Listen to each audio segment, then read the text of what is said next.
Hey everyone, this is Daniel from PhoneArena with a video comparison between the current flagships of HTC and Sony, the One X and the Xperia S. Both handsets come in black or white and are made of light and durable plastic, which in the case of the HTC One X is polycarbonate unibody, uniformly colored inside and out. There's no arguing that the One X is a large 4.7-inch device, but the thickness of the Sony Xperia S also makes it feel that way, despite the smaller 4.3-inch screen. The Xperia S, however, is more narrow, so it's easier to operate it with one hand, whereas with the One X you often have to resort to the other palm for holding the phone while typing or navigating the interface. The Xperia has this more boxy or rugged good looks, enhanced by the illuminated strip here at the bottom, which is a signature mark of Sony's next design line. The HTC One X, on the other hand, has a slightly curved, while amazingly slim and light chassis for a phone of this size. In the end, the handsets look very distinct and you'll be able to immediately recognize them in a crowd of smartphones, which means that the design studios have reached their goal with both devices. The Xperia S has an advantage in the camera department. It is not the 12 megapixel shooter against the 8 megapixel one on the One X, but this dedicated shutter key here on the right hand side, which allows you to go immediately from sleep mode to focus and shoot in 2 seconds or so, whereas you'd have to unlock the screen on the One X first for that. Speaking of buttons, the capacitive dots here for navigation underneath the display are pretty unresponsive and hard to spot, whereas those on the HTC One X are pretty sensitive and very easy to press. The phone also integrates well the context menu button here that comes with Android ice cream sandwich. Both handsets have 32 gigabytes of internal memory with no way to add extra via micro SD card slot, but the Sony Xperia S has a regular SIM card slot, unlike the micro SIM here on the HTC One X. The 4.7-incher on the HTC One X is one of the most gorgeous displays we've seen on a smartphone to date. It is way brighter than average with its 1280 by 720 pixels of resolution on a regular RGB matrix.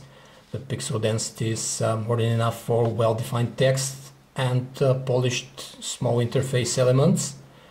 The 4.3-inch reality display on the Xperia S gives way to the quality of the screen on the One X in terms of brightness and contrast ratio, as well as viewing angles, which are better on the One X. Sony's display is able to show quite vivid colors too, but only straight on, as you can see. The colors fade out quite significantly when viewed at an angle, unlike the display on the HTC One X, which keeps its color and contrast ratio almost uniform up to the lowest viewing angles. And about the only advantage Sony's display has is in pixel density, which is 342 ppi here, thanks to the smaller size screen with the same resolution 720 by 1280 pixels, whereas we have 312 ppi here on the HTC One X. Of course, from a normal distance you won't even notice the difference, so we'd have to give the display round to the HTC One X. Let's see how the interfaces look on these two beautiful displays on both handsets. Thanks to the presence of the latest Android ice cream sandwich on the HTC One X out of the box and its simplified Sense 4.0, the phone's user interface seems more uniform and functional than the gingerbread overlay that we have here on the Sony Xperia S. Granted, Sony's handset is bound to get ice cream sandwich update as we speak, and we don't know how the Timescape UI will look like afterwards, but for now the HTC One X has the upper hand in terms of integration and functionality. We'll just mention apps like, for example, HTC Locations with its offline free navigation capabilities. And you can also buy voice guidance with it, traffic cameras, etc, etc. Everything is beautifully integrated in the interface style of the HTC One X. Moreover, the handset boots for 5 seconds upon restart as the device goes into some kind of hibernation mode when you turn it off. Typing with one hand is easier on the Xperia S, not only because of its narrower profile, which requires less thumb stretching from you, but also because the buttons of the on-screen keyboard are more spaced out, as you can see, whereas the ones on the HTC One X are larger, but mostly in height, and are more cramped. For that matter, we have an additional arrow row here underneath the on-screen keyboard of the One X, which comes in handy very often. We have the quad-core Tegra 3 with mobile GeForce GPU here on our HTC One X unit, and a dual-core Snapdragon S3 in the Xperia S with Adreno 220 GPU. Both are clocked at 1.5 GHz, and in everyday tasks such as navigating the interface and running apps, you can just not notice any lag or stuttering on the phone, despite the core number difference. So we had to resort to synthetic benchmarking for measuring performance. And after running a couple of benchmarks, the Tegra 3 quad-core is beating the Snapdragon S3, which is a last year processor, by a wide margin, more than 50%, as you'll see in a little bit, with Quadrant, but most every other synthetic benchmark test showed the same results. Nearly 5,000 here on the Tegra 3, and we're waiting for the Xperia S to finish.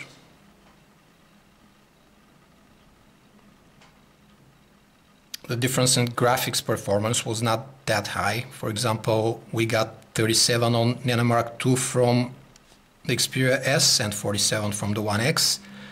As you can see, we have 3,000, near 3,000 on Quadrant and near 5,000 here on the HTC One X with Tegra 3 quad-core.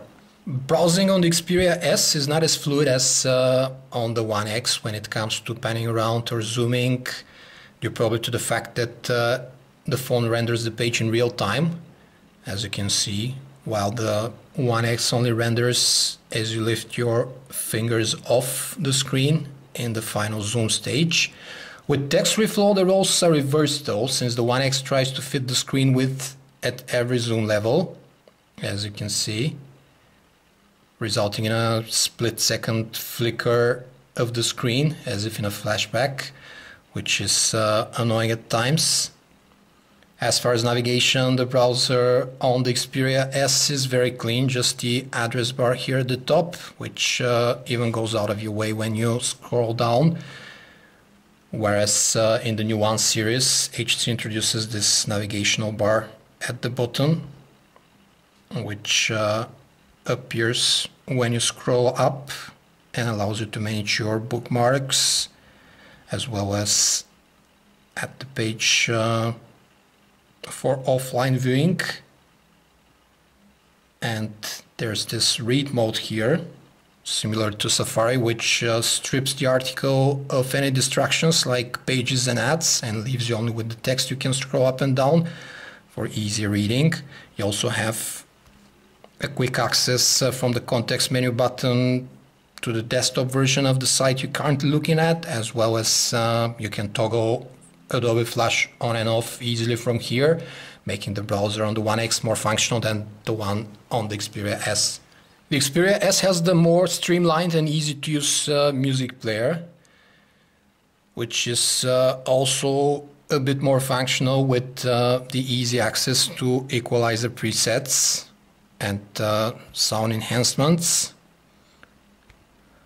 whereas on the HTC One X we have the Beats audio equalizer functionality,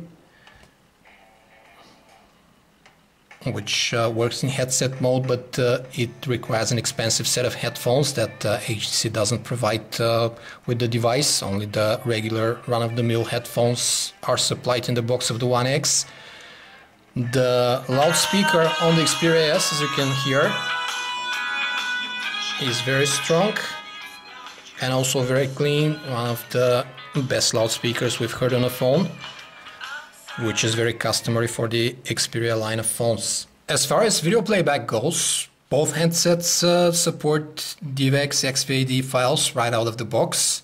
This is an XVAD file 1920 by 1080p, and both handsets are playing, as you can see, with no hiccups. We have a more functional video player here on the HTC One X, and also due to the higher contrast and the bigger screen on the One X, watching videos on it is the more pleasant experience. As members of the sub-second camera club, the phones feature extremely fast shooting times, which are utterly seamless in the case of the One X. The Xperia S has the upper hand when it comes to taking pictures as quickly as possible, since it has a physical shutter key which wakes the phone directly into the camera app, focuses and shoots for about 2 seconds, whereas it takes about 4 on the One X until you unlock the screen into the camera app. Both handsets offer a number of shooting modes like panorama and smile shots, but the HTC One X has the upper hand in terms of effects you can apply to your photos, no less than 15 we have here. It also offers slow motion video capture, HDR photos, and so on. The macro mode is a bit flimsy on the One X in terms of focusing, while the Xperia S's scene recognition does a great job most of the time. Despite this dedicated image chip the One X is using, and the perks like taking photos while shooting videos, the Xperia S still takes better pictures most of the times.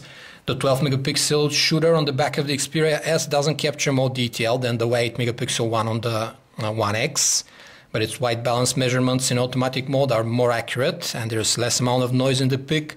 Sony saturates more, but in the end the colors are more pleasing to the eye, which is what matters to most users.